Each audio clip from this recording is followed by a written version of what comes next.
네, 시청자 여러분 안녕하십니까? 안녕하십니까? 예, 저는 한국경제TV 뉴욕 특파원 신인규고요. 저는 한국경제신문 정설람 뉴욕 특파원입니다. 예, 이 시간까지 지금 안 주무시고 기다리시는 분들은 조금 전에 미국의 기준금리 75bp 인상 굉장히 지금 주목하고 계신 분들이겠죠. 저희 오전에 미나리 때도 말씀을 드렸습니다만 조금 뒤에 2시 반에 있을 파월 의장 발언 동시통역 생중계하기 위해서 저희가 이 자리에 왔습니다. 그리고 조금 전에 바로 이 75bp 인상 이야기가 나왔죠. 지금 보시는 게요. 조금 전에 나왔던 이 뉴욕이 아니죠. 이 페더럴 리저브의 보도 자료입니다. 어떤 얘기들 했는지 간단하게 지금 보면요. 이 내용들은 뭐 그렇게 중요하지 않습니다. 제일 중요한 거는 일단은 연방 기금금리를 3에서 3.25%까지 올린다는 거, 이게 이제 75bp 올린다는 얘기고요. 그리고 지금 계속해서 봐야 될 것들이 있는데, 일단 사람들이 제일 중요하게 생각하는 거는 이 부분 하나가 있고, 또 하나 봐야 될 것은 실질적으로 이 부분이 될 겁니다. 이제 프로젝션 매터리얼이라고 해가지고 이 경제 전망 요약본들이 나오는데, 이거 지금 열리는지 한번 봐볼게요. 열렸네요. 자, 전망이 어떻게 바뀌는지를 지금 실시간으로 좀 확인을 해 봐야겠습니다. 생각보다 지금 기준금리 예상치가 많이 올라간 거거든요.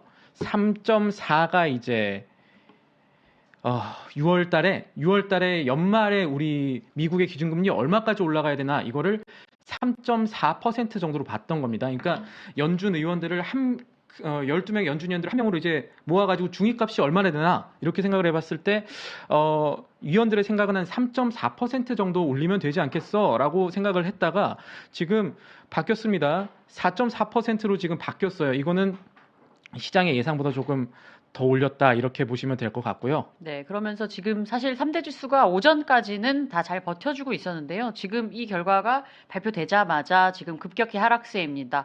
3대 지수 모두 다우지수 지금 0.61% 빠지고 있고요. S&P가 0.64, 그리고 나스닥이 0.80% 빠져서 급격하게 하락세로 반전하는 모습이네요. 지금 보시면은 이게 시장의 기대보다 좀 하쉬하다, 그러니까 조금 거칠게 나왔다라고 보시면 될 것 같아요. 물론 100bp 인상과 같은 시장을 놀래키는 변수는 없었습니다만, 오늘은 제가 아침에 말씀드렸던 것처럼, 그러니까 여기 시간으로 개장 때 말씀드렸던 것처럼 아무래도 최종금리 인상폭이 어떻게 될지가 중요할 것 같습니다라고 이야기를 했는데, 지금 2023년, 그러니까 내년에는 4.6%까지 지금 보고 있는 것이죠. 연준 의원들이요. 이거는 미국의 아무래도 지금 얘기를 해야 될 상황들이 조금 생길 겁니다. 파월 의장이 여기에 대해 설명을 좀 내놓을 겁니다. 지금 보시면 이 밑에 나와 있는 숫자들이요. 제가 지금 스크립팅을 하는 숫자들이 6월 달에 나왔던 경제 전망 요약치였었는데, 이제 모두 다 4% 넘지 않았죠. 그런데 이번 9월에 좀 많이 올라갔습니다. 많이 올라갔고, 그리고 Pce 인플레이션이 지금 어떻게 될까? 내년에는 좀 떨어질 것으로 보긴 했었습니다만, 역시 6월의 경제 전망보다도 좀 높아진 5.4% 지금 예상하고 있습니다. 그러니까 미국의 인플레이션이 생각보다 조금 더 길어질 수 있다는 것이 오늘 나왔던 이 경제 전망 요약에서의 생각해 볼 만한 데이터고요. 이런 것들이 지금 시장 심리에 좀 반영이 됐다라고 보실 수는 있습니다. 다만 이게 파월의 메시지에 따라 조금씩 출렁거릴 가능성 역시 남아 있거든요. 맞습니다. 그래서 지금 이제 여러분 왜 지금 동시통역이 안 나오냐 하는데, 이것과 관련해서 이제 파월이 직접 좀 어떤 연설을 하고 기자들의 질의응답을 곧 받을 예정입니다. 그런 부분들을 저희가 조금 있다가 조금 더 자세히 생중계를 해드릴 예정이고요. 그렇죠. 저희가 좀 방송 먼저 했다고 보시면 됩니다. 2시 네. 반, 그러니까 한국 시간으로는 오전 새벽 3시 반에 지금 열리고요.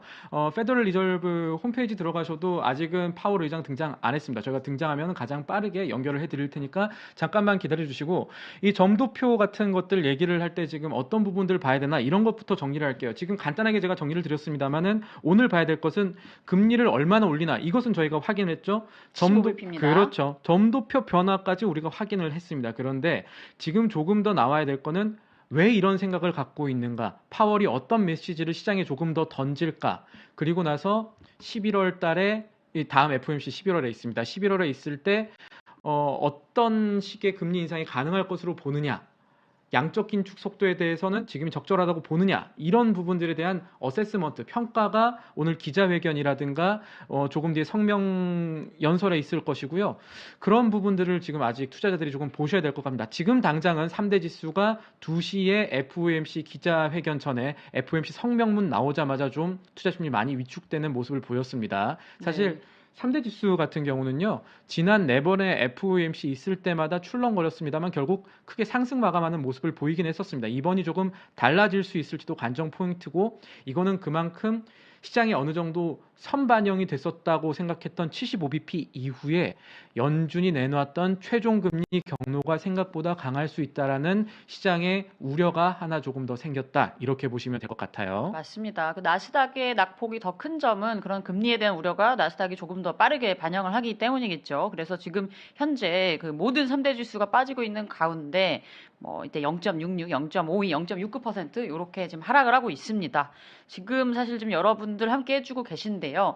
이제 지금 숫자와 점도표, 우리가 이렇게 수치로 볼 수 있는 것들은 지금 확인이 되고 있습니다. 지금 이제 우리가 앞으로 주의 깊게 봐야 하는 것은 파월이 조금 이따 나와서 어떤 언급을 하는지, 또 어조가 어떤지, 그리고 이 인플레이션을 잡기 위해서 필요한 노동시장, 렌트 이런 부분들에 대한 언급을 어떤 방향으로 하는지에 따라서 시장이 다시 한번 또 출렁일 수 있을 것으로 예상이 됩니다. 아마 지금 매체들 주목하는 것은 75bp가 아니라 4.6%라는 최종 금리 수정치일 겁니다. 지금 이것 때문에 아마 CNBC라든지 월스트리트 저널이라든지 브레이킹이 아마 그쪽으로 쏟아질 가능성이 있어 보이고, 실제로 CNBC 보니까 지금 이런 얘기들을 하네요.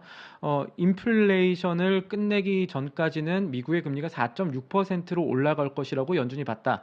지금 시장에서 주목하는 것은 단순하게 75bp가 아니라는 뜻 정도가 될 겁니다. 사실 그동안에는 연준 인사들 발언들 보면서 저희가 얼마나 지금 미국의 인플레이션 잡아야 되느냐, 이 심각하게 생각하고 있느냐, 이런 것들을 좀 평가를 해왔었잖아요. 그동안의 발언도 좀 정리를 해봐야 될 필요가 있을 것 같아요. 네, 맞습니다. 사실은 지금 이제 우리가 좀 마음의 준비를 할 기회가 있었죠. 잭슨홀 미팅, 여러분 기억을 하시죠? 잭슨홀 미팅 때 파월 의장이 나와서 우리가 정말 이제 인플레이션을 이렇게 세게 잡아야 한다, 이런 의사를 여러 번 재확인했고, 굉장히 그때 가계와 기업에 고통이 될 수 있다, 이런 표현까지 하면서 그때 시장이 굉장히 많은 충격을 받았었습니다. 그래서 우리가 오늘 파월의 이야기가 있기 전에 파월 의장 그리고 주요 연은 총재들이 최근 한 달간 어떤 발언들을 했는지 조금 이제 요약을 해봤습니다. 일단은 지금 번역한 내용도 저희가 같이 띄워드릴 거고요.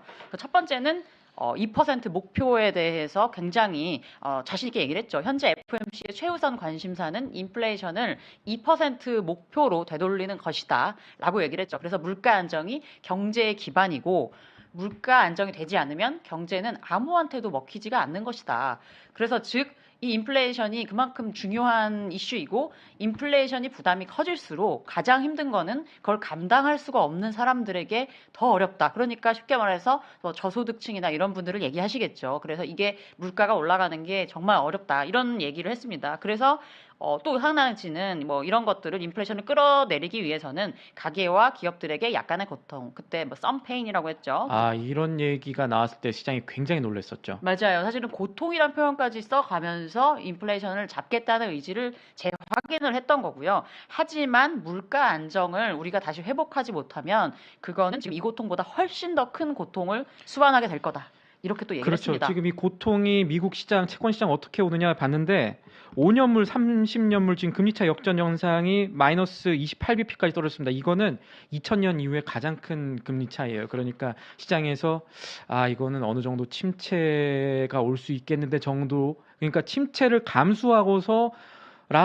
연준이 지금 조금 강도 높은 인플레 잡기에 나서겠구나라는 게 재확인이 됐다고 보시면 될 것 같습니다. 맞습니다. 그리고 또 그 당시에 1970년대와 80년대에 대한 언급을 많이 했습니다. 그 당시에 굉장히 인플레이션도 높았고 경제가 어려웠는데, 그때 우리가 배운 교훈들이 있다라고 얘기를 했습니다. 1970년대 동안 이제 인플레이션이 상승을 했고, 그런 것 때문에 이제 인플레이션이 잡히지 않으면 결국에는 지금 사람들의 경제가 제대로 돌아가지 않는다. 그래서 우리가 안정적이고 생산적인 경제로 돌아가기 위해서는 인플레이션에 대한 기대 이런 부분들이 확실히 꺾여야 한다. 이런 이야기를 재확인했습니다. 또 한 가지는 수요를 조절해야지 이런 공급 부분이 당연히 바뀔 것이고 우리는 그러니까 이제 FOMC가 그 일을 하는데 전념을 하고 있다. 이런 그렇죠. 부분들을 얘기를 했습니다. 아시는 분들은 아시겠지만 지금 제롬 파월 연준 의장은 아서번즈가 되고 싶어하지 않고 폴 볼커가 되고 싶어합니다. 인플레이션을 굉장히 높은 금리를 써서 잡았던 폴 볼커 의장의 전철이 미국 경제에 지금 필요하다 이렇게 보고 있는 것이고요. 지금 채권 시장부터 지금 먼저 볼게요. 10년물 국채 수익률 3.6% 넘어섰습니다. 그리고 오늘 뭐 다른 이슈가 하나 더 있었었는데 세계 채권 시장에 이제 환율을 좀 움직일 수 있는 요소가 물론 지금의 오늘 FOMC도 역시나 환율 움직일 수 있는 요소인데 유로화 지금 많이 떨어지고 있을 겁니다. 유로화가 지금 아마 0.98 그러니까 원래는 유로 달러 페리티라고 해서 원래 1달러당 뭐 1.12유로 정도 했었던 것이 지금 이제 환율이 너무 많이 떨어져 가지고 유로가 0.98선까지 지금 내려온 것으로 보이거든요. 지금 이것은 조금 전에 아니죠. 이제 푸틴 러시아 대통령이 이용 가능한 모든 수단을 사용해서라도 지금 우크라이나 전세 뒤집겠다. 그리고 서방 세계도 너무 우리 공격하지 말아라. 우리는 핵보유국이다. 뭐 이런 얘기를 하면서 지금 유럽 시장 불안을 좀 자아낸 모습들이 오늘 채권 시장에 영향을 미치고 있고 이거는 환율 그리고 우리나라 환율에도 사실 좋은 일은 아닙니다. 왜냐하면 우리나라는 아무래도 미국이 올라간 것만큼 환율을 그대로 따라갈 수는 없지만 지금 이제 금리 차가 역전이 됐으니까 어떻게든 금통위에서 결정을 해야 되는데 9월 당일 당장 지금 금통위가 없기 때문에 그렇죠. 한국 시장이 지금 따라갈 수는 없는 거거든요. 이 자체로도 지금 시장에서 조금 국내 투자자들이 불안해하는 시각들이 조금 있을 것으로 보여요. 예정됐지만 여러 가지 숫자들 때문에 지금 걱정이 좀 커져 있는 상황입니다. 나스닥 같은 경우는 1%대까지는 아니더라도 0.8% 정도 하락하는 0.9% 정도 하락하는 흐름들이 나오고 있고요. 네, 정말 시장이 빠르게 움직이고 있습니다. 그리고 지금 또 제가 사실은 이제 윤재성 CIO님, 뉴욕생명 CIO님 혹시나 저희 방송에 함께 해주실 수 저희 있으면 좋아하시는 분이죠. 예, 저희도 좋아합니다. 커멘트를 저희가 요청을 드렸었는데 사실 지금 거기가 한국 시간으로 새벽 3시가 넘었잖아요. 근데 네. 또 채팅창에서 지금 함께 해주시고 약속을 지키셨습니다. 아유, 그래서 감사합니다. 사실은 저희도 이제 해석을 하지만은 또 이렇게 여러분들이 궁금한 거 이야기하시면은 또 커멘트도 해주실 것 같네요. 정말 또 든든한 게스트가 함께 맞습니다. 해주셔서 저희 또 좋고 감사합니다. 사실은 저희가 준비를 조금 했습니다.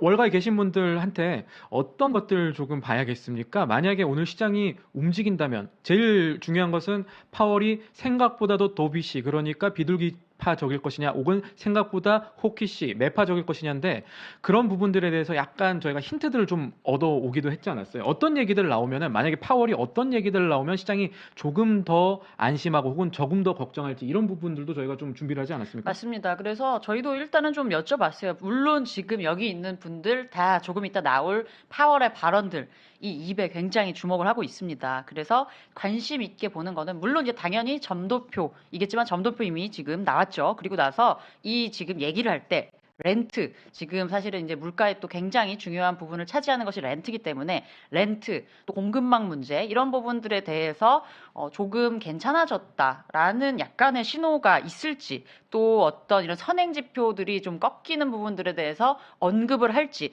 이런 부분들 굉장히 관심 포인트가 되고 있습니다. 만약에 파월이 최근에 나온 그런 어떤 지표들 특히 고용시장, 렌트, 맞아요. 공급망 이런 쪽에 관련해서 우리가 생각했던 최악의 상황은 아닙니다라는 식의 뉘앙스를 풍길 경우 시장이 도비시하게 그러니까 생각보다는 파월이 3개는 안 나왔네라고 해석할 수 있다고 풀이가 될 것 같습니다.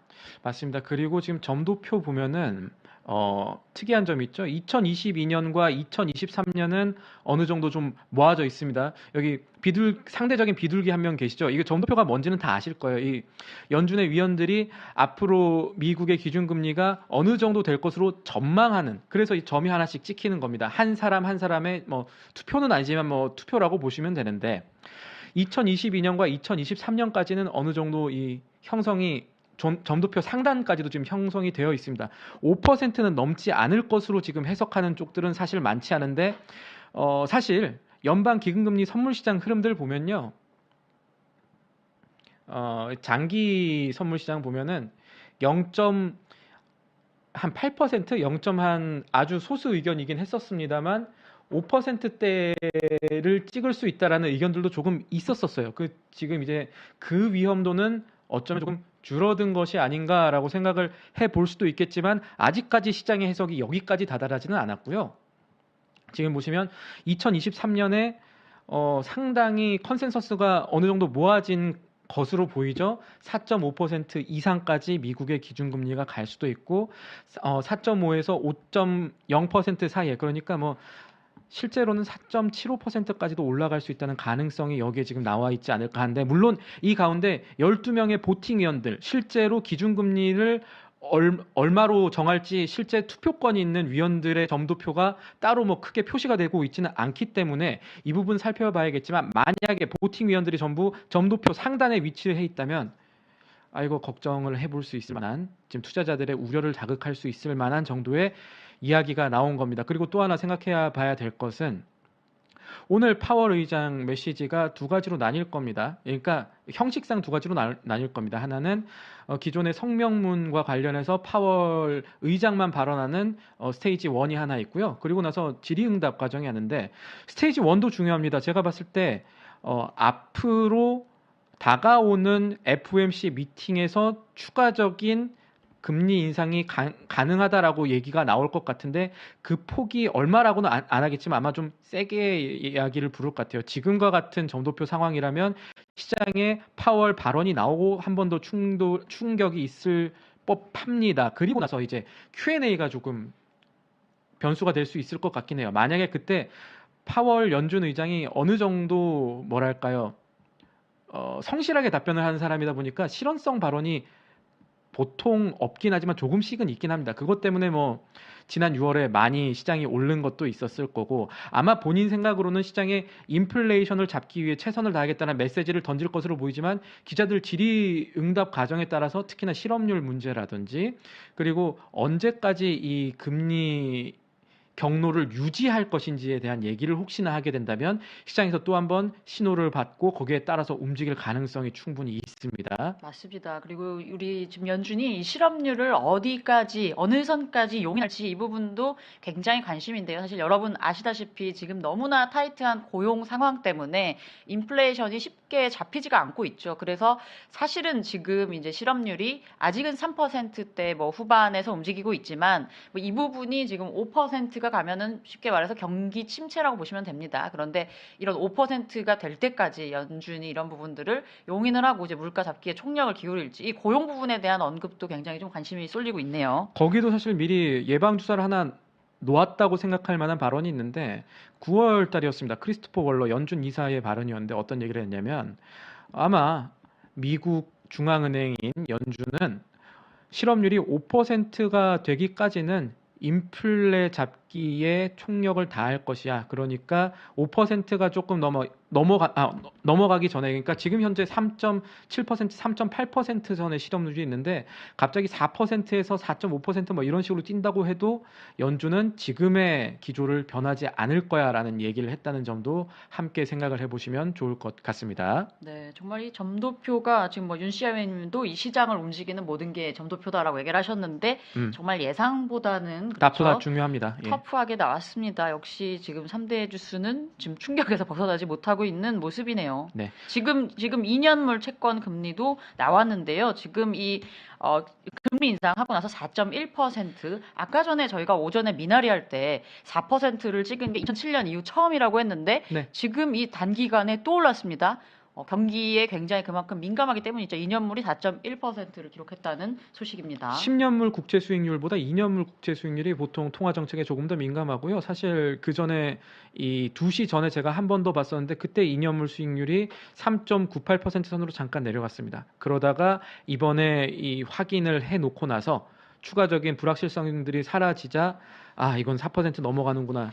지금 연준이 4.4%를 불렀으면 그때까지 인플레이션이 지금 잡히기가 어렵다는 이야기가 될 것이고, 이것이 지금 채권 시장에 반영이 되고 있다, 이렇게 보시면 될 것 같습니다. 네, 사실 뭐 지금 연은 총재들의 발언, 최근에 한 달간 보면은 매파적인 발언들만 계속 그렇죠. 시장에 이어졌었죠. 미리 예방 주사를 놨다는 점까지는 저희가 충분히 말씀을 드렸는데 시장이 이 정도까지는 몰랐다. 뭐 이 정도의 상황으로 보시면 되는데 그래도 말씀대로 연준 위원들이 여러 가지 시장의 메시지는 좋았어요. 맞아요. 그래서 처음에 그때 우리 충격을 줬던 잭슨홀 미팅 이후에 여러 가지 발언들이 있었습니다. 주요 발언들 잠시 소개를 해드리면은 캐시캐리 총재 같은 경우 이제 블룸버그하고 인터뷰를 할 때 그 당시 이제 주가가 굉장히 폭락을 했었죠. 그런데 이 잭슨홀 연설 이후 시장 반응을 보는 게 기쁘다라고 얘기를 했어요. 사실 뭐 투자자들 입장에서는 굉장히 속이 탈 내용인데 주식시장이 떨어지는데 기쁘다고 뭐 이렇게 생각할 수가 있겠지만 미국의 경제 정상화 측면에선 기쁘다 뭐 이렇게 받아들이시면 될 것 같아요. 물론 네. 이제 뭐 투자자들은 속이 쓰리지만은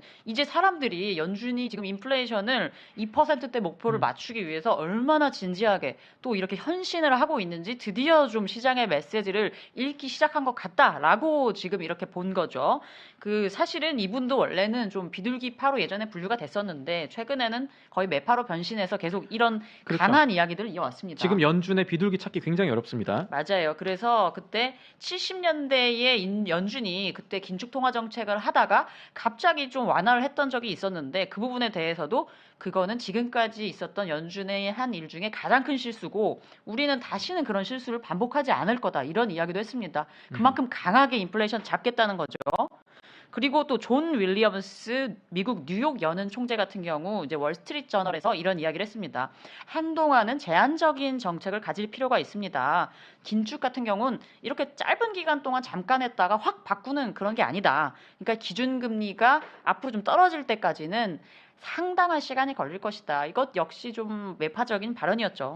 그리고 지금 실업률 데이터들 전망 보면은 연준이 어느 수준에 오면은 이 기존의 인플레 잡기 정책을 바꿀 만하다 이렇게 보지 않는 것 같아요. 저희가 아까 5%가 어쩌면 마지노선이 될 수 있을 거라고 얘기를 했죠. 실업률 관련해서. 지금 잠깐 보시죠. 지금 보시는 게 2022년 그러니까 올해 연말까지 미국의 실업률이 어떻게 될까에 대한 연준의 전망입니다. 원래는 3.6에서 3.7이 가장 많았지만 쉽게 말한 겁니다. 그보다 조금 더 높아졌죠. 3.8에서 3.9선이 조금 높아졌습니다.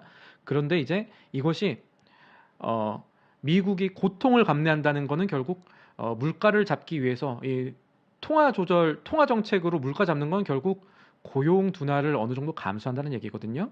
기존에 내년도에 3.8에서 3.9로 봤던 미국의 실업률이 전망치가 지금 많이 올라갔죠. 가장 많이 형성이 되어 있는 부분이 이 부분 4%대로 높아지고 있습니다. 그리고 어느 분은 5%까지 그러니까 아까 저희가 말씀드렸던 미국에서 지금의 금리 정책 유지할 수 있을까라고 생각한 마지노선 이 5%선인데 어느 정도는 있습니다만 시간이 지나면 이거 다시 내려올 거라고 보는 것 같아요.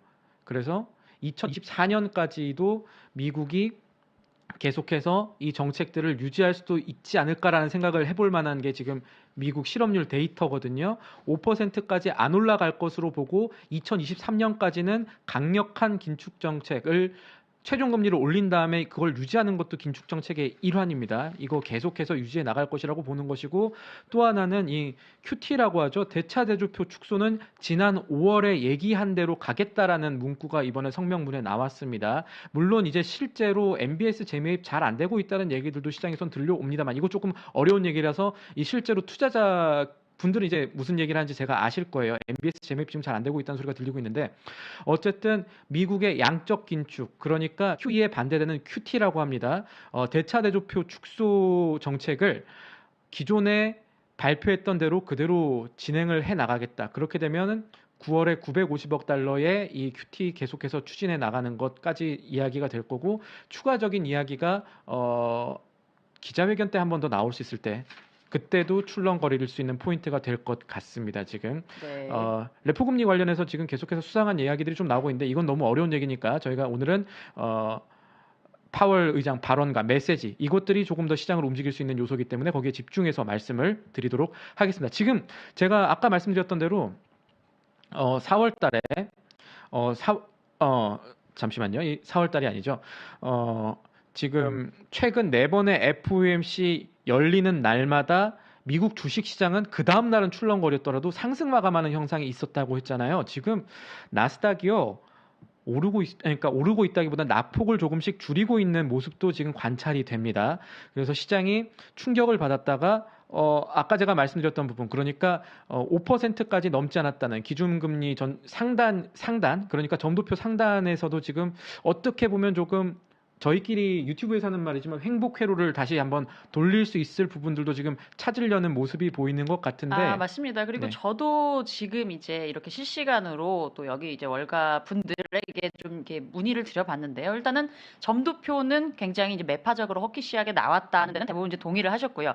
하지만 이게 다시 얘기하면 내년에는 25에서 50bp만 인상하겠다는 이야기가 될 수도 있기 때문에 그 부분은 좀 포지티브하게 볼 수 있다. 네. 라는 얘기를 했습니다. 이렇게 되면 내년에 인플레이션이 한 3%대로 네. 잡힌다는 그런 예상이기 때문에 발표 자체는 매파적이지만 약간의 희망 회로를 돌려볼 수 있는. 그러니까 또 네. 시장은 어떻게 보면은 이제 사람들도 그런 얘기도 했잖아요. 왜 100bp 그럼 한 번에 맞고 다 끝내면 안 되나요? 이런 얘기도 할 정도로 사실은 빨리 맞고 끝내자 이런 심리가 있었는데 충격이 너무 세지니까요. 그렇죠. 네. 근데 이제 지금의 이 발표 다소 매파적이긴 하지만 내년에 대해서 우리가 좀 희망을 가져볼 수 있다. 그래서 이제 이벤트가 소멸됐다는 부분에서 어느 정도는 긍정적인 부분도 있다. 이런 평가를 지금 주셔가지고 제가 또 전달해 드립니다. 현장에 나와 있는 장점이죠. 저희가 이제 방송만 하는 게 아니라 방송 끝나면 월가 빨빨빨 돌아다니면서 안 되는 영어도 좀 하고, 그리고 한국인 분들 중에 훌륭한 분들이 좀 많이 계십니다. 지금 뭐 댓글로 계시는 분 중에도 훌륭한 분이 한 분 계신 것 같고요. 그래서 그분들의 이야기들이 사실 월가의 목소리를 좀 반영하는 것들이 있기 때문에 그런 것들 지금 들어오는 대로 속보처럼 이 정특파원이 그 부분 열심히 하고 있으니까 또 전달을 자막이 됐든 아니면 저희 그 유튜브 댓글로 됐던 실시간으로 좀 전달을 드리겠습니다. 어쨌든 2시에 이 데이터들 나오자마자 크게 출렁였던 3대 지수가 2시보다는 낙폭을 좀 줄이고 있는 모습이 관측되고 있다. 하지만 점도표 워낙에 지금 좀 매파적이다까지는 기억을 해두시면 될 것 같습니다. 그 중에 이제 또 실시간으로 지금 만 분이 함께 해주고 계신데요. 아이고 세상에. 네, 이 늦은 시간까지 저희와 함께 해주셔서 감사합니다. 이제 한 1, 2분만 조금 더 기다리시면요. 네. 조금 있다가 파월 의장이 이제 무대에 나서게 됩니다. 워싱턴에 있고요. 여기서 보통 질문 많이 하는 기자가 저기 뉴욕 포스트에 제이미가 있었고, 그 다음에 스티브 리즈먼 같은 경우는 아마 이번에 CNBC 자체 데이터를 가지고 연준의 시각과, 이거 약간 자기 방송국 자랑일 수도 있는데 데이터가 괴리가 있을 경우에는 왜 그러느냐에 대한 질문들을 계속할 겁니다. 그 부분에서 한 번씩 이제 실언이 나오기도 했었던 걸로 저는 기억을 하고, 그리고 아마 최종금리 관련한 질문들이 좀 잇따를 것으로 보이는데, 최종금리 자체에 대해서는 아마 변동폭에 대해서는 파월 의장이 민감한 문제니까 얘기를 안 하겠지만 그것이 얼마나 길어질까에 대한 질문들은 계속해서 끊임없이 나올 수가 있고요. 그렇게 되면 네, 지금 잠깐 이제 배터리가 나가가지고요. 네. 여기 좀 조치를 지금 해주시면 좋을 것 같고. 이제 시작이 되고 있습니다. 네. 네, 파월 의장 들어오고 있습니다. 네, 아이고 드디어 우리가 기다렸던 파월 의장이. 네.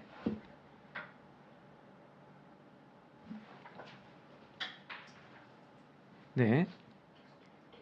네, 지금 이제 여러분 많이 기다리시고 지금도 이제 여러 가지 의견들 들어오고 있습니다. 오늘 사실은 파월의 코멘트가 남아 있습니다만 파월의 코멘트보다 경제 전망과 다 플랫, 그러니까 점도표에 조금 더 관심들이 많이 가는 것 같다. 이런 이야기들 지금 또 월가에서 이야기 전달해 주시고 계시고요. 예, 지금 이제 코멘트가 시작될 겁니다. 9대부터는 정도로 시작될 겁니다. Good afternoon. My colleagues and I are strongly committed to bringing inflation back down to our 2% goal. We have both the tools we need and the resolve that it will take to restore price stability on behalf of American families and businesses.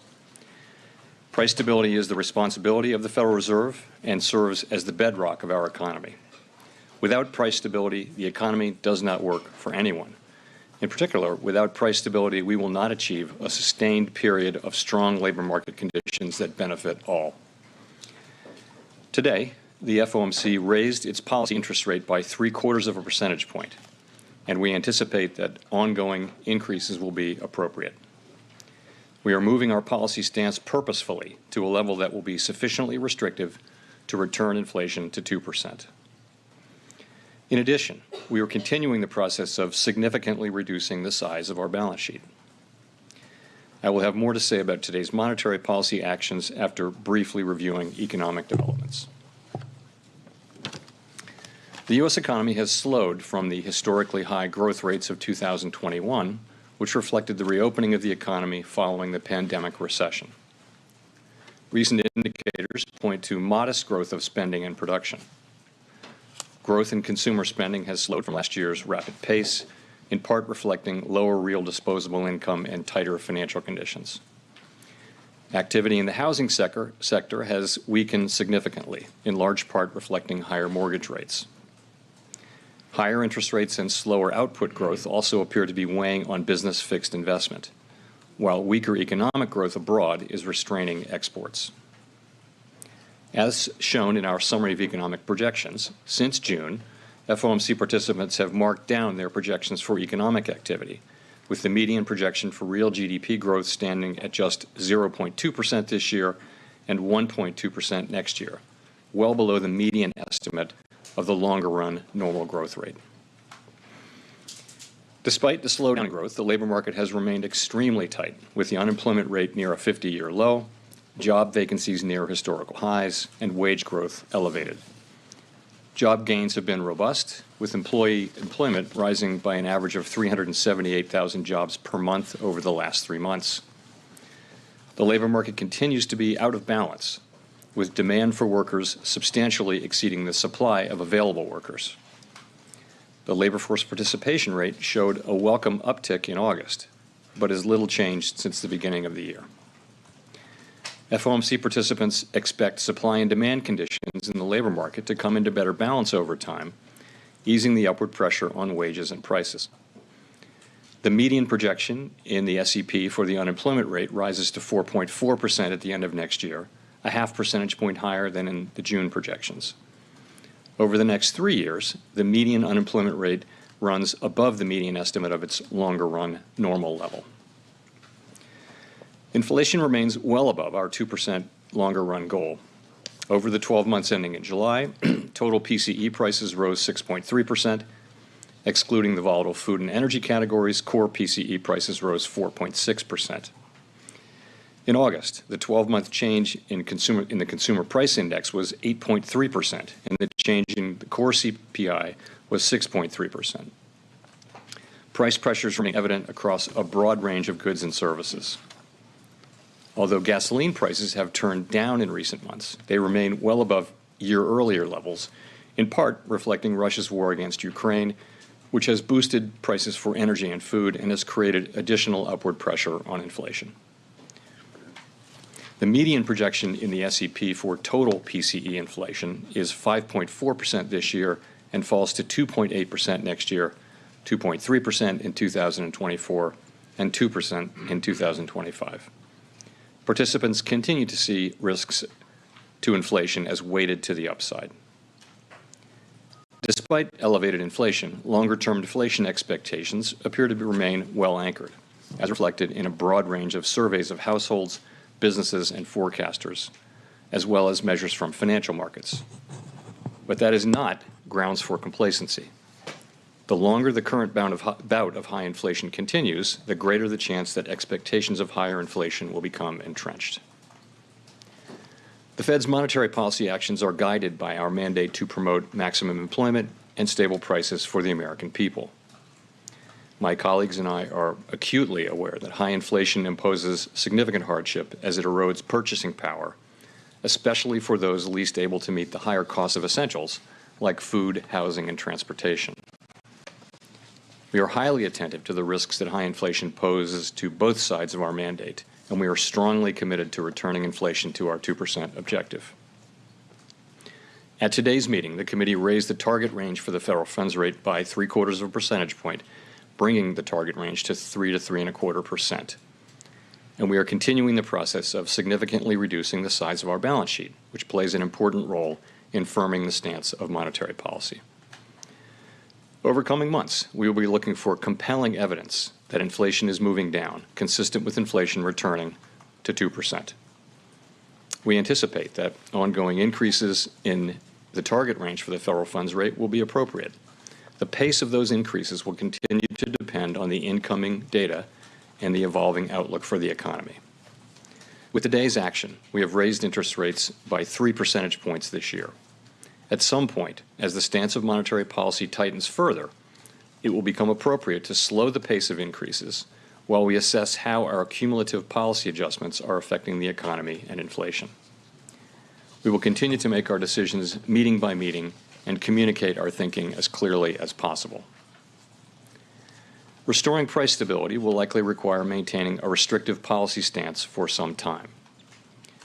The historical record cautions strongly against prematurely loosening policy. As shown in the SEP, the median projection for the appropriate level of the federal funds rate is 4.4% at the end of this year, 1 percentage point higher than projected in June. The median projection rises to 4.6% at the end of next year and declines to 2.9% by the end of 2025, still above the median estimate of its longer-run value. Of course, these projections do not represent a committee decision or plan, and no one knows with any certainty where the economy will be a year or more from now. We are taking forceful and rapid steps to moderate demand so that it comes into better alignment with supply. Our overarching focus is using our tools to bring inflation back down to our 2% goal and to keep longer-term inflation expectations well anchored. Reducing inflation is likely to require a sustained period of below-trend growth, and there will very likely be some softening of labor market conditions. Restoring price stability is essential to set the stage for achieving maximum employment and stable prices over the longer run. We will keep at it until we're confident the job is done. To conclude, we understand that our actions affect communities, families, and businesses across the country. Everything we do is in service to our public mission. We at the Fed will do everything we can to achieve our maximum employment and price stability goals. Thank you, and I look forward to your questions.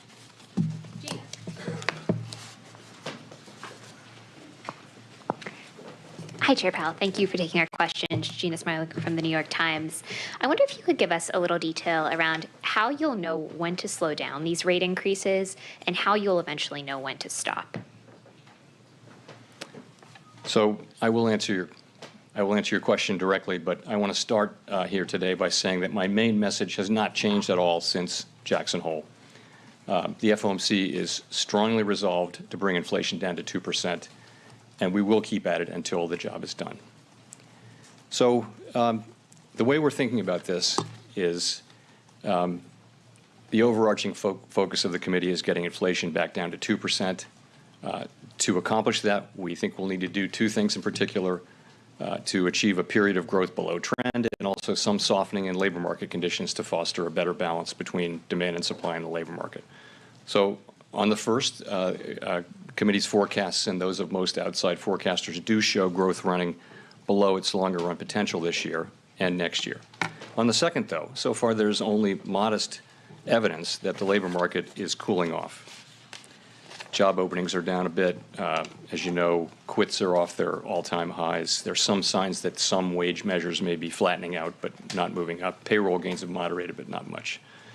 And in light of the high inflation we're seeing, we think we'll need to, and in light of what I just said, we think that we'll need to bring our funds rate to a restrictive level and to keep it there for some time. So what will we be looking at, I guess, is your question. So we'll be looking at a few things. First, we'll want to see growth continuing to run below trend. We'll want to see movements in the labor market showing a return to a better balance between supply and demand.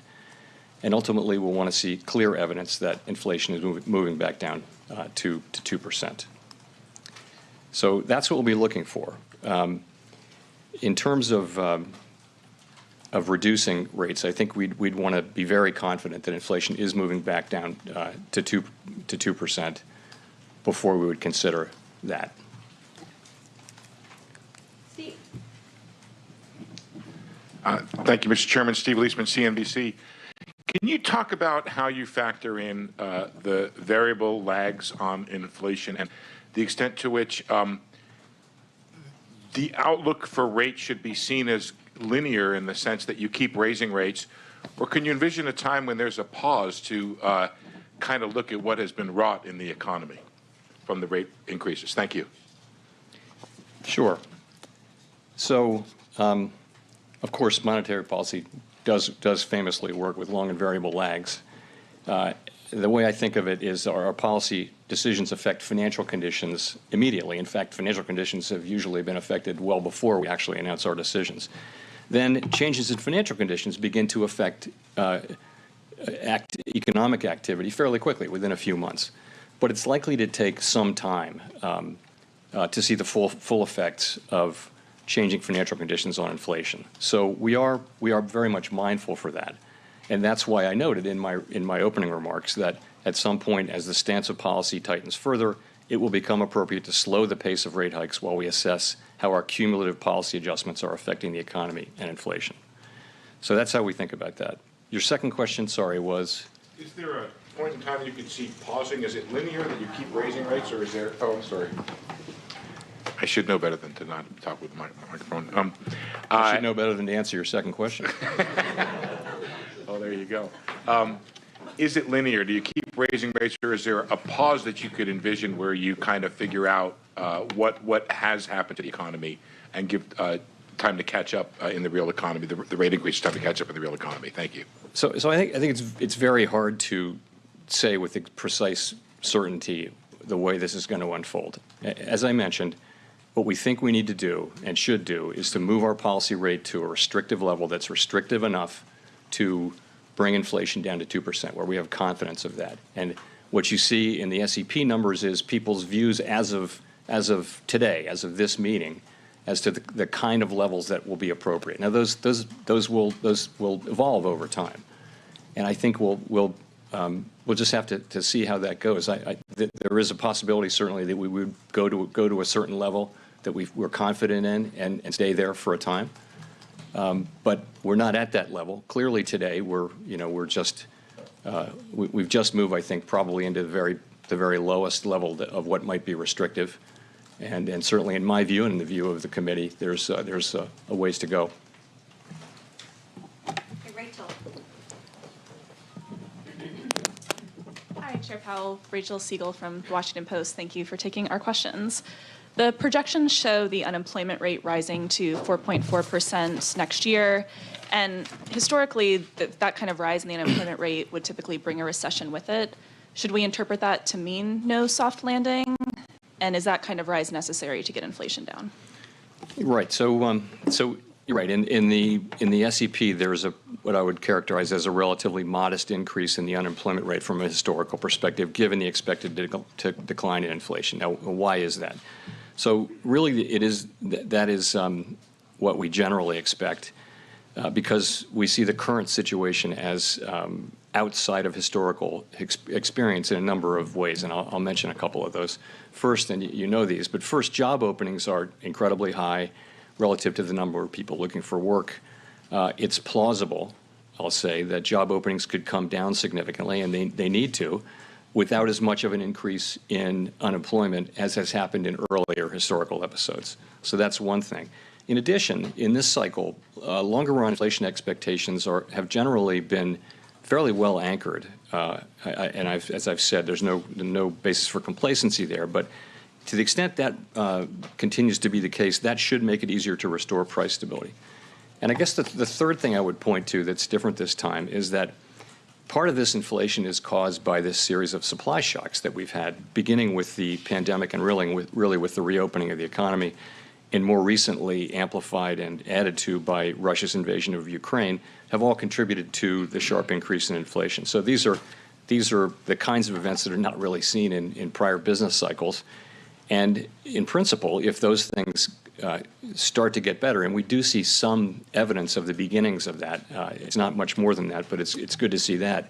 For example, commodity prices look like they may have peaked for now. Supply chain disruptions are beginning to resolve.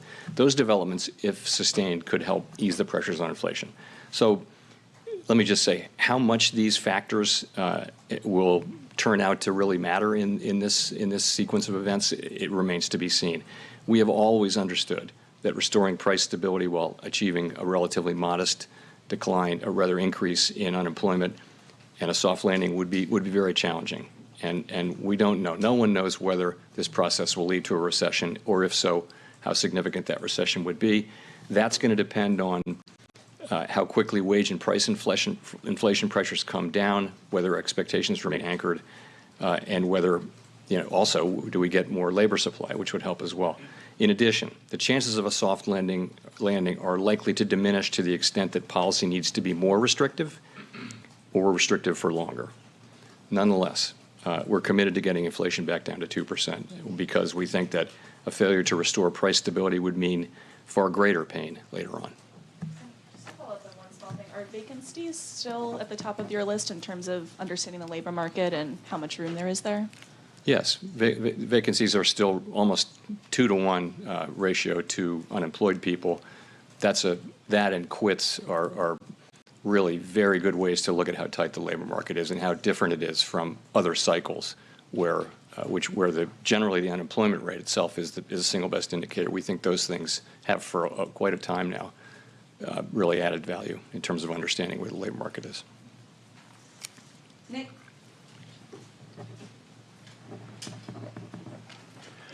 Nick Timmeros of the Wall Street Journal. You said not too long ago in describing the policy destination, there's still a way to go. But I imagine you have to have some idea about how you're thinking about your destination, whether it's a stopping point or a pausing point. And so I was wondering if you could discuss how you are thinking about, as the data come in, where that destination is, how it's moving up if inflation doesn't perform as you expect. Do you want to have a policy rate that's above the underlying inflation rate, for example? And do you have an estimate for where you think the underlying inflation rate might be in the economy right now? Well, so again, we believe that we need to raise our policy stance overall to a level that is restrictive, and by that I mean is meaningfully putting meaningful downward pressure on inflation. That's what we need to see in the stance of policy. We also know that there are long and variable lags, particularly as they relate to inflation. So it's a challenging assessment. So what do you look at? You look at broader financial conditions, as you know. You look at where rates are, real and nominal in some cases. You look at credit spreads. You look at financial conditions indexes. We also, I would think, and you see this this is something we talked about today in the meeting, and talk about in all of our meetings, and you see this, I think, in the committee forecast. You want to be at a place where real rates are positive across the entire yield curve, and I think that would be the case if you look at the numbers that we're writing down, and think about you measure those against some sort of forward-looking assessment of inflation expectations. I think you would see at that time you'd see positive real rates across the yield curve, and that is also an important consideration. Howard. Hi, Howard Schneider with Reuters. Thanks for the opportunity. I just want to be clear on the steps. You say it's meeting by meeting, but it sure looks like we're going 75, 50, 25. Is 75 next month the baseline? So we make one decision per meeting, and the meeting decision we made today was to raise the federal funds rate by 75. You're right that the median for the year end suggests another 125 basis points in rate increases. But there's another fairly large group that saw 100 basis points addition to where we are today. So that would be 25 basis points less. So we're going to make that decision at the meeting. We didn't make that decision today. We didn't vote on that. I would say that we're committed to getting to a restrictive level of for the federal funds rate and getting there pretty quickly, and that's what we're thinking about. So just as a follow-up to that, I'm wondering about the sort of risk management considerations here. Given there's some discussion now of overdoing it, what's the incentive to continue front-loading right now?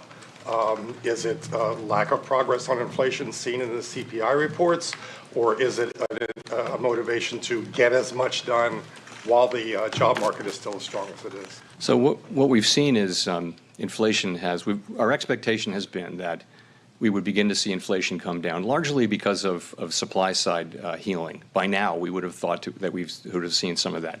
We haven't. We have seen some supply side healing, but inflation has not really come down. If you look at core PCE inflation, which is a good measure of where inflation is running now, if you look at it on a 3, 6, and 12-month trailing annualized basis, you'll see that inflation is at 4.8%, 4.5%, and 4.8%. So that's a pretty good summary of where we are with inflation, and that's not where we expected or wanted to be. So what that tells us is that we need to continue, and we can keep doing these, and we did today do another large increase as we approach the level that we think we need to get to. And we're still discovering what that level is, but people are writing that down in their SEP where they think policy needs to be. So that's how we're thinking about it. Let's go to Colby. Thank you. Colby Smith with the Financial Times.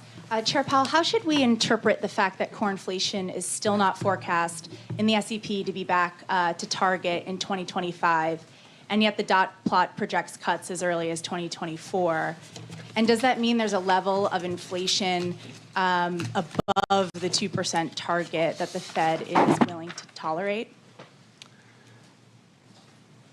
So I guess core is at 2.1 in 2025, and in the median, and headline is at 2.0. So that's pretty close. I mean, we write down our forecasts and we figure out what the median is and we publish it. So it's not. I mean, I would say that if the economy followed this path, this would be a pretty good outcome. But you're right; it is a tenth higher than 2%. Okay, just as a quick follow-up, I mean, if the concern is that underlying inflation is becoming more entrenched perhaps each month, then why forego the more aggressive 100 basis point increase today? And does that risk having to do more later on? Yeah, so we, as we said, at the last press conference and in between that one and this one, we said that we would make our decision based on the overall data coming in. So if you remember, we got a surprisingly low reading in July, and then a surprisingly high reading for August. So I think you never want to overreact too much to any one data point. So if you look at them together, and as I just mentioned, if you really look at this year's inflation, 3, 6, and 12-month trailing, you see inflation is running too high. It's running 4.5% or above. You don't need to know much more than that. If that's the one thing you know that this committee is committed to getting to a meaningfully restrictive stance of policy and staying there until we feel confident that inflation is coming down. That's how we think about it. Victoria.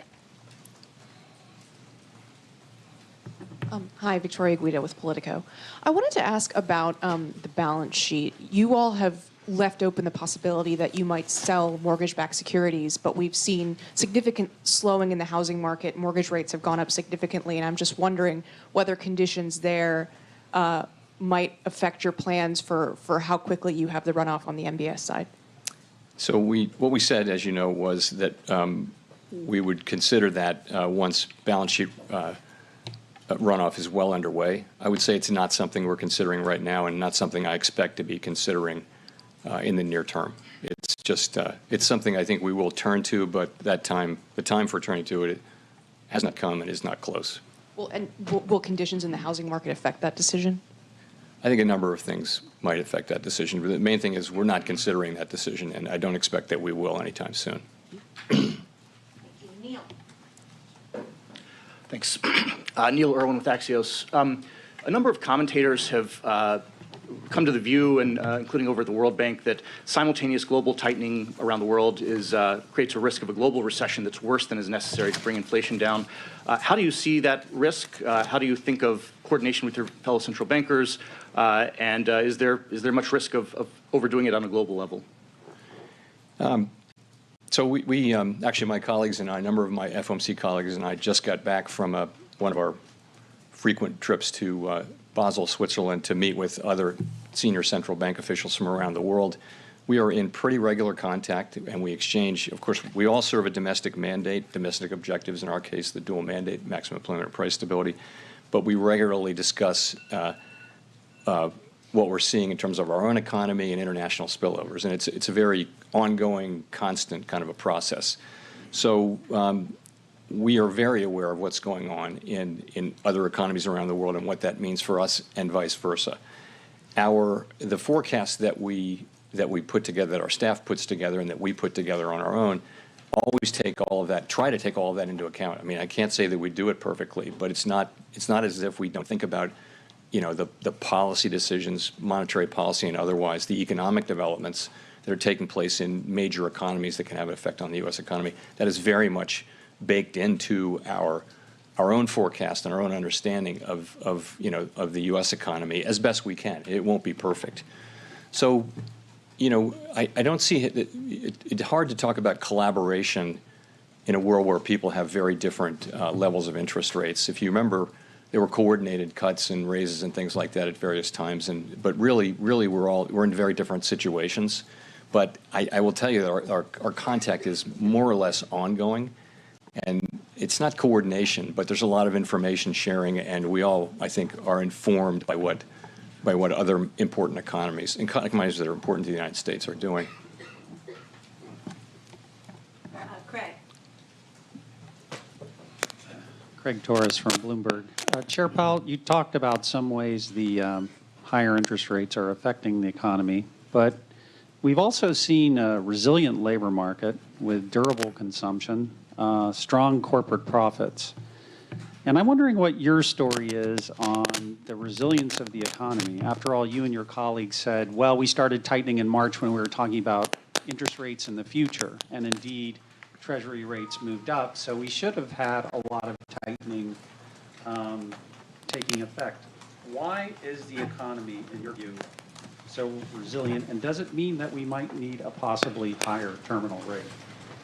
You're right, of course. The labor market in particular has been very strong, but there are the sectors of the economy that are most interest rate sensitive are certainly showing the effects of our tightening. And of course, the obvious example is housing, where you see declining activity and of all different kinds, and housing price increases moving down.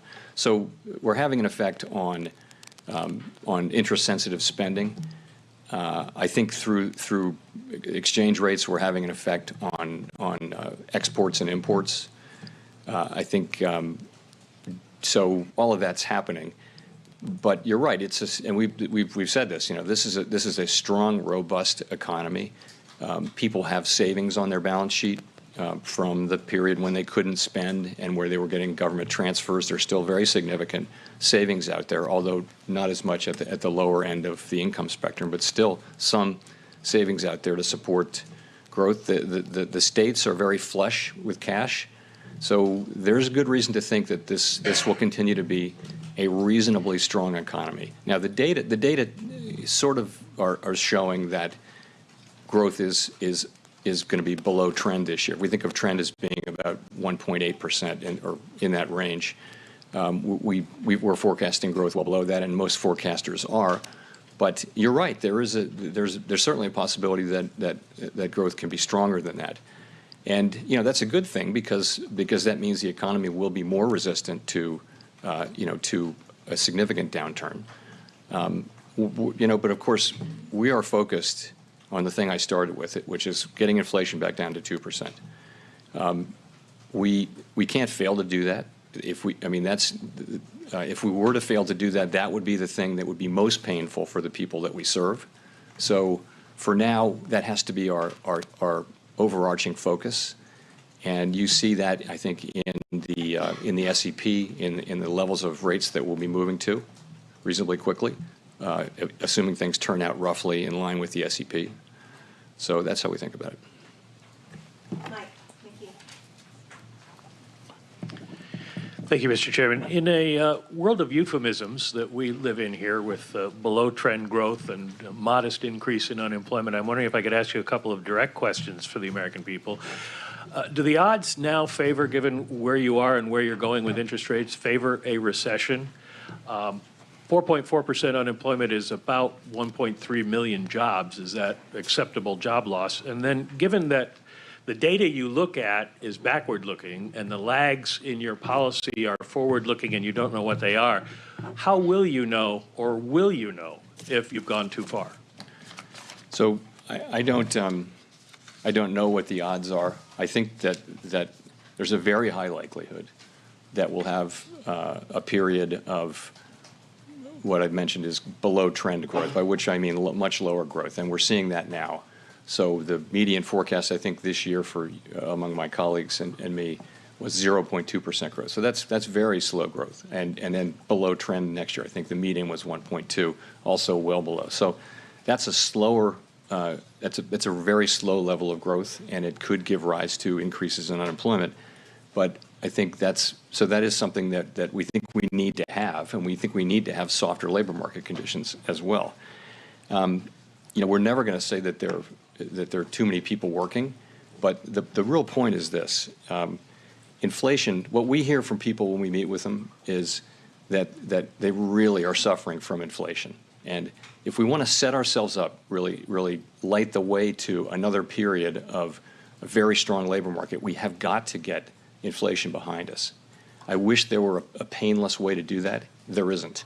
So what we need to do is get rates up to the point where we're putting meaningful downward pressure on inflation, and that's what we're doing. And we certainly don't hope. We certainly haven't given up the idea that we can have a relatively modest increase in unemployment.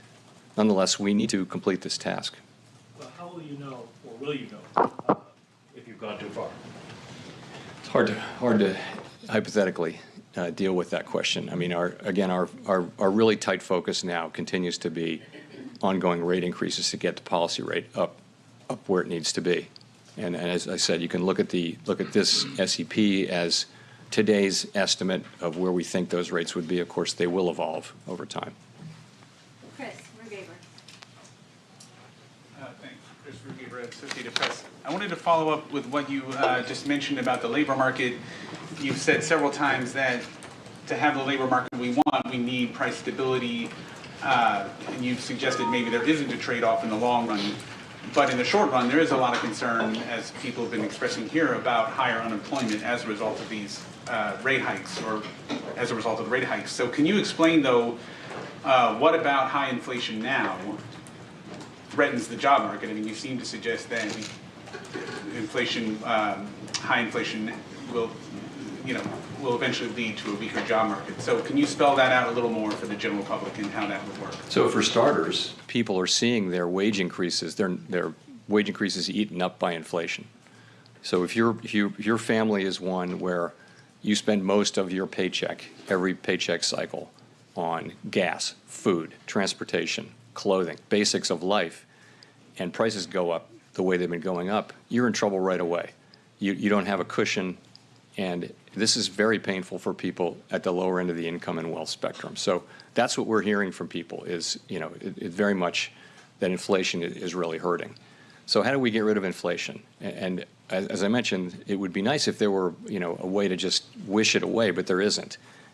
We have to get supply and demand back into alignment, and the way we do that is by slowing the economy. Hopefully, we do that by slowing the economy, and we see some softening in labor market conditions, and we see a big contribution from supply side, improvements and things like that. But none of that is guaranteed. In any case, our job is to deliver price stability, and I think you can think of price stability as an asset that just delivers large benefits to society over a long period of time. We really saw that for a long time. The United States had 2% inflation, didn't move around much, and that was enormously beneficial to the public that we serve. And we have to get back to that and keep it for another long period of time. To pull back from the task of doing that is you're just postponing. The record shows that if you postpone that, the delay is only likely to lead to more pain.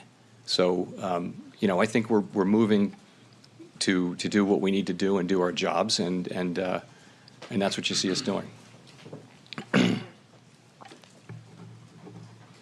Thank you for taking the question, Mr. Chairman. Edward Lawrence for Fox Business.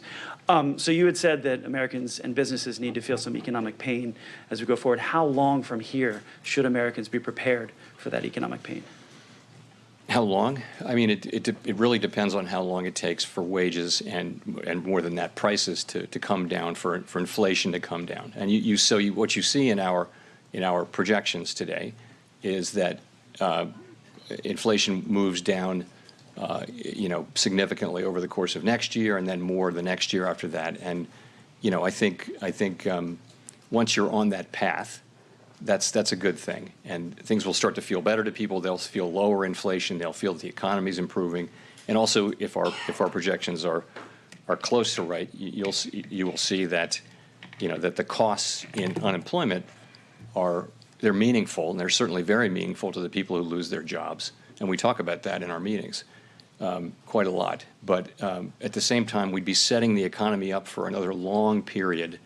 This era has been noted for very long expansions. We've had 3 of the 4 longest in measured history since we got inflation under control, and that's not an accident. So when inflation is low and stable, you can have these 9, 10, 11, 10-year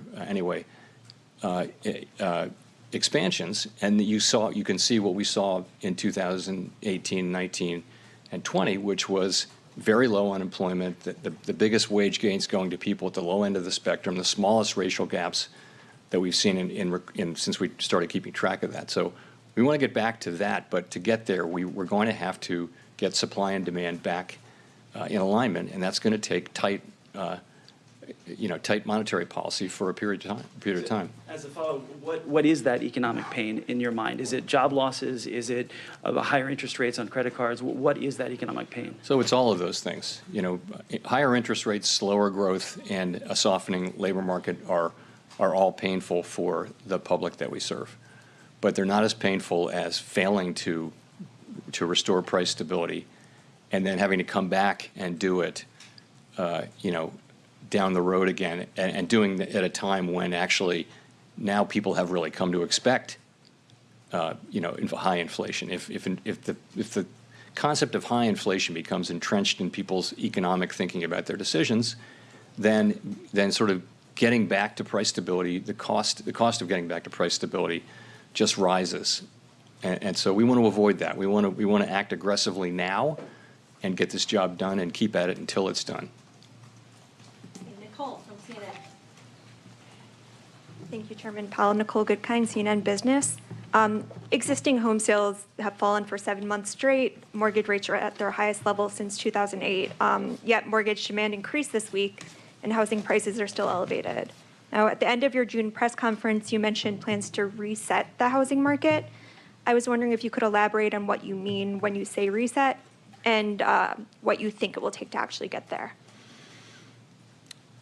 So when I say reset, I'm not looking at a particular specific, set of data or anything. What I'm really saying is that we've had a time of a red hot housing market all over the country, where, famously houses were selling to the first buyer at 10% above the ask before even seeing the house, that kind of thing.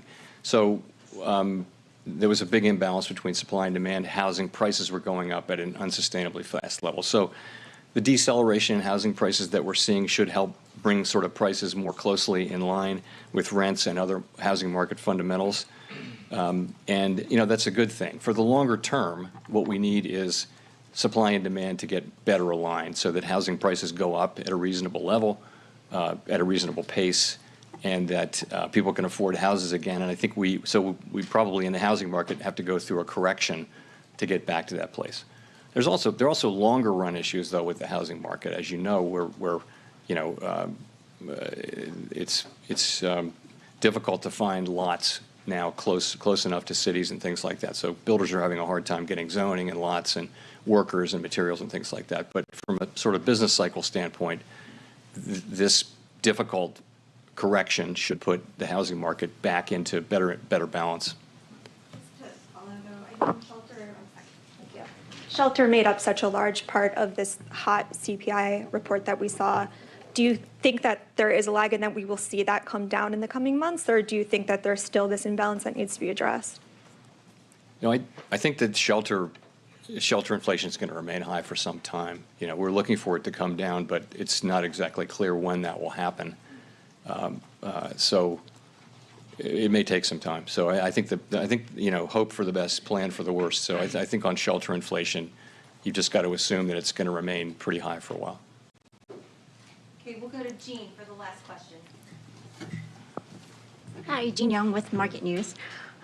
You've talked about the need to get real rates into positive territory, and you said earlier that policy is just moving into that territory now. So I'm curious, how restrictive is rates at 4.6% expected? Is that expected to be next year? How restrictive?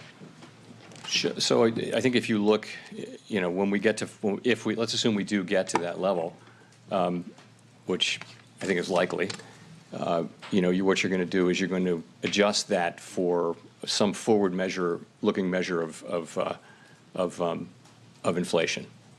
And, that could be, you pick your measure. It could be, there are all kinds of different things you can pick and you get. But what you'll get is a positive number. In all cases, you will get forward inflation expectations in the short term, I think, that are going to be, assuming that we're doing our jobs appropriately, that will be significant. So you'll have a positive federal funds rate at that point, which could be 1% or so. But I mean, I don't know exactly what it would be, but it would be significantly positive when we get to that level.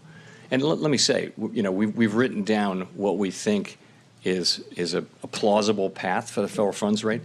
The path that we actually execute will be enough. It will be enough to restore price stability. So this is something that, as you can see, they've moved up, and we're going to continue to watch incoming data and the evolving outlook and ask ourselves whether our policy is in the right place as we go. Thank you very much.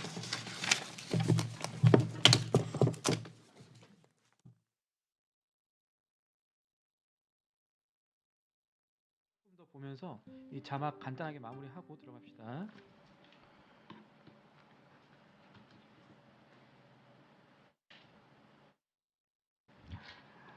네. 지금 제롬 파월 연준 의장의 기자회견까지 다 끝났습니다. 일단은 오늘 통역에 고생해준 김은선 아나운서한테 박수 한번 치죠. 이 정도로 잘할 줄 몰랐는데. 와, 정말 사실은 이제 어려운 작업입니다. 야. 사실은 우리가 이렇게 지켜보는 것만 해도 굉장히 어려운 시간인데 이거를 실시간으로 듣고 또 지금 자막을 위해서 김은솔 아나운서 너무나 많은 고생해 유튜브로 주셨습니다. 선플 남겨주시면 김은솔 아나운서한테도 힘이 될 것 같아요. 정말 수고 많았습니다. 그리고 오늘 보면은 큰 틀에서는요, 이 몇 가지 면에서 좀 흔들리긴 했었는데 큰 틀에서는 제롬 파월 의장이 실언했다고 볼만한 건 별로 없었어요. 그렇지 않습니까? 그렇죠. 그러니까 기존에 오늘 내놨던 점도표 경제 전망에서 크게 벗어나지 않는 수준의 얘기를 했는데 좀 걸리는 게 있긴 있었어요. 그러니까 소프트 랜딩에 대한, 그러니까 경제 연착륙 가능성에 대해서 한 발 좀 뒤로 물러난 듯한 인상을 받지 않았습니까? 맞습니다. 그러니까 소프트 랜딩이 챌린징하다. 그러니까 좀 도전적인 환경에 있고 그런 것들은 예전에 그 톤보다는 조금 더 한 발 물러나지 않았나 이런 느낌을 좀 받았고, 주택시장 같은 경우에 있어서도 조금 사람들한테 이제 침체 공보를 자극할 만한 얘기를 했지만 사실 이게 없던 얘기들은 아닙니다. 맞아요. 그러니까 시장은 오늘 나왔던 얘기는 사실 원론적인 발언이고 그동안의 경제 전망에서 있었던 내용인데 해석하는 시간을 적어도 하루 이틀 정도는 좀 가질 것 같아요. 오늘 앞서서 말씀드렸습니다만 FOMC 당일날은 최근에 오늘까지 포함하면 5번이죠. 적어도 지난 7월까지 FOMC 장중 당일은 모두 상승 마감을 했었습니다. 3대 지수는요. 그리고 2시에 성명문 나오자마자 크게 떨어졌던 3대 지수 모두는 아니죠. 지금 나스닥과 S&P 같은 경우는 양전하는 흐름 보였지만 기자회견 진행 중에 조금 많이 출렁거리는 모습들도 보여줬고요. 네, 나스닥 같은 경우는 아까 전에 한 1.6%까지 네. 상승을 했었는데 지금은 이제 상승폭 일부를 반납을 했고요. 지금 굉장히 첨예하게 움직이고 있습니다. 그 사이에 다우지수도 다시 또 양전을 했네요.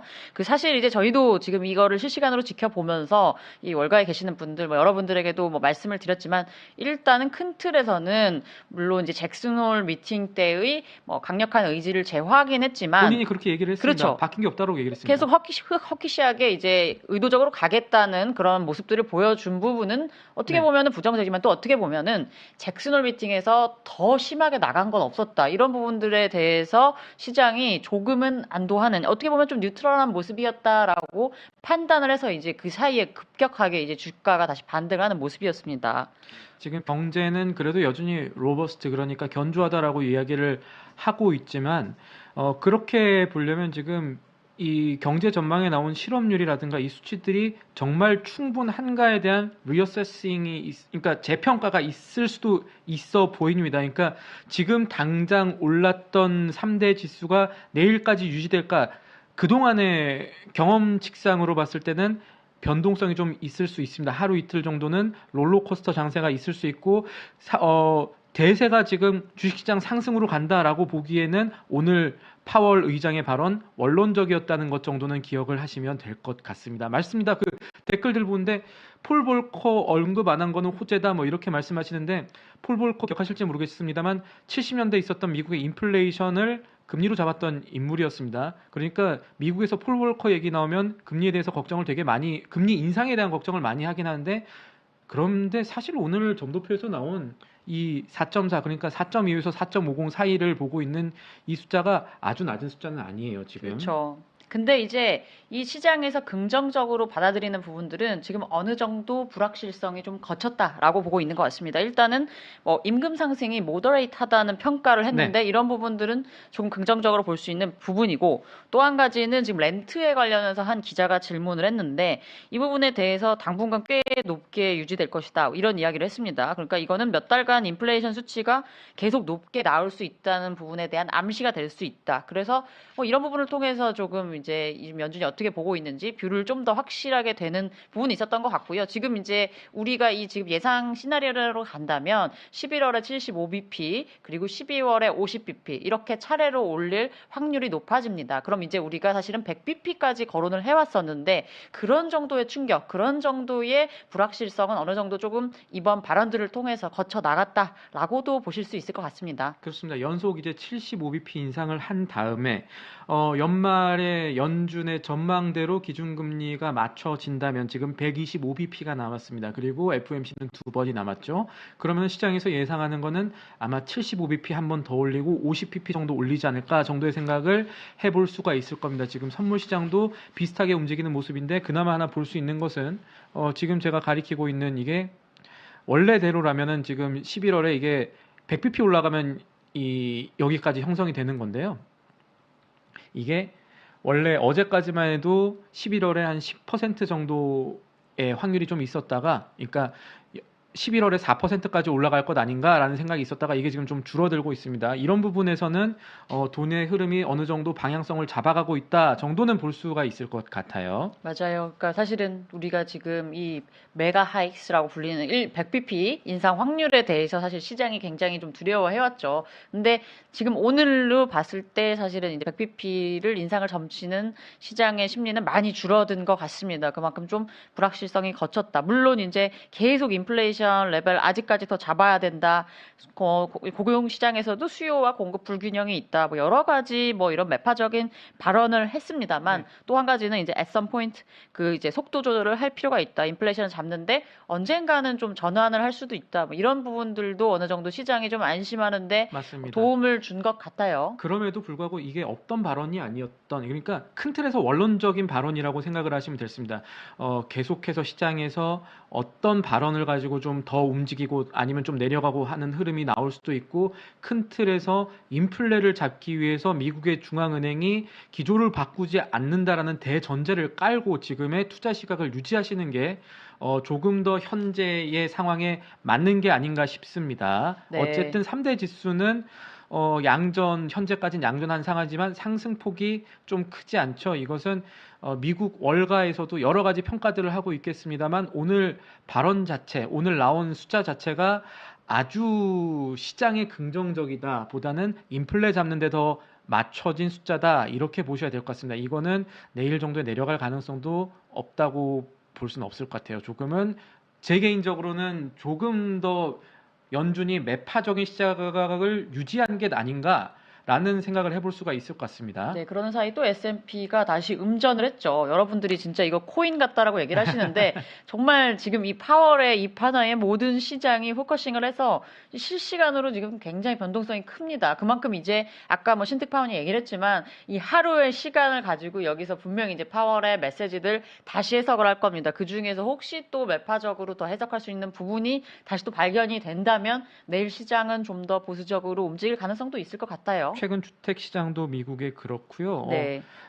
리어세스먼트 할 겁니다. 출렁거릴 수가 있을 것 같습니다. 뭐 시장이 그렇다고 해서 잭슨홀 미팅 때처럼 갑자기 팍 하락하는 그 정도는 아닐 거예요. 그것까지는 이제 반영이 됐고 시장에서도 파월이 이상한 얘기를 한 건 없거든요. 오늘 제가 봤을 때 물론 내놓은 숫자들에 대해서 조금 의문을 가질 것들은 있습니다만, 그러니까 이 정도의 숫자 가지고 미국의 경제가 잡힐 수 있느냐라는 질문을 던질 것들은 있었지만 오늘 어쨌든 기자회견에서 그런 질문 나오지 않았고 최종 금리나 이 금리 인상 속도 그 정도 궁금해했었는데 여기에서도 역시 파월 의장이 뭐 기존의 스탠스는 유지했습니다. 인커밍 데이터 보고 판단할 것이고 단순하게 어떤 시각을 갖고 가지는 않겠다. 그거는 시장에 최대한 소통을 하고 미리 기조를 정해놓은 게 아니라 정보에 따라서 유연하게 판단하겠다는 거는 시장의 투명성 높이겠다는 이야기거든요. 소통 강화하겠다는 얘기니까 3대 지수는 사실 오늘 내일은 단순하게 오를 것입니다, 내릴 것입니다 하는 거 오히려 조심스럽게 보시는 게 나을 수도 있다는 생각입니다. 제 개인적인 의견이긴 합니다. 그리고 조금 뒤에 오늘 이야기, 오늘 FOMC 가지고 여러 가지 분석들이 나올 거예요. 시장에서는 조금 더 어떻게 보느냐 혹은 어떻게 보고 싶어 하는가에 대한 단서들이 조금 뒤부터 이제 쏟아질 겁니다. 그 부분들도 저희가 정리를 해서 조금 뒤에 있을 TV 생방송 그리고 뭐 유튜브라든지 저희가 최대한 빠르고 신속하게 전달을 해드리도록 하겠습니다. 제롬 파월 연준 의장 그 기자회견 오늘 이렇게 일단은 마무리하고요. 저희가 빠르게 준비해서 조금 뒤에 아마 피곤하실 겁니다. 잠깐 주무시고 일어나셔서 시장은 과연 이것을 어떻게 보고 있는가, 다시 한번 말하지만 또 어떻게 보고 싶어 하는가까지 저희가 방송 그리고 유튜브 기사로 전달을 해드리겠습니다. 오늘 생중계는 여기까지 하도록 하죠. 저는 한국경제TV 뉴욕 특파원 신인규, 저는 한국경제신문 정소람 특파원이었습니다. 시청해주신 여러분 늦게까지 정말 감사합니다. 이제 조금 쉬십시오. 주무십시오. 다시 뵙겠습니다. 감사합니다.